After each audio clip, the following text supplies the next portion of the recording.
What's up, guys? My name's Deontay. Thanks for watching. If you click this video, chances are your Jeep drives like I'm gonna show you guys 5 things you can look over to make sure it drives better.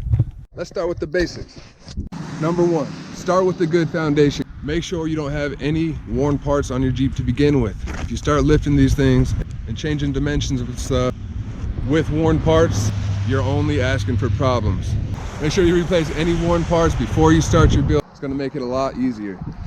Good way to check, super simple. Get underneath, have somebody climb in, move the wheel back and forth, look for any movement in places where there shouldn't be movement. Number 2, start with the correct parts. Just because one guy has some parts on his Jeep, it doesn't mean that they're gonna work on your Jeep. A piece of advice that I wish I would have known when I started, try to find anything adjustable. If you need to buy a part, see if it comes in an adjustable form. A lot of these things need adjustment after you get it set up, and if you buy parts that aren't adjustable to begin with, you're locked in at those positions. And there's chances are you might not be able to get your Jeep truly dialed in. Once you start customizing these things, it's important to make sure you have stuff that's compatible with your build. Do your due diligence, do your research, ask a lot of questions.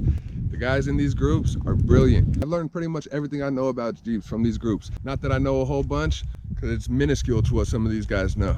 Ask a ton of questions. Don't be ashamed, don't be embarrassed. That's how you learn. Number 3, if you've done the first 2, you started with a good foundation, started with the right parts, go ahead, check your intermediate shaft. It's often overlooked. The intermediate shaft is easy to get to. It's 2 bolts.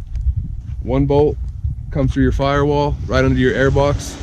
1 connects to the other end of your steering wheel, underneath your dash. If you have any movement on either end of those, because those are U-joints, any play in them at all, replace it.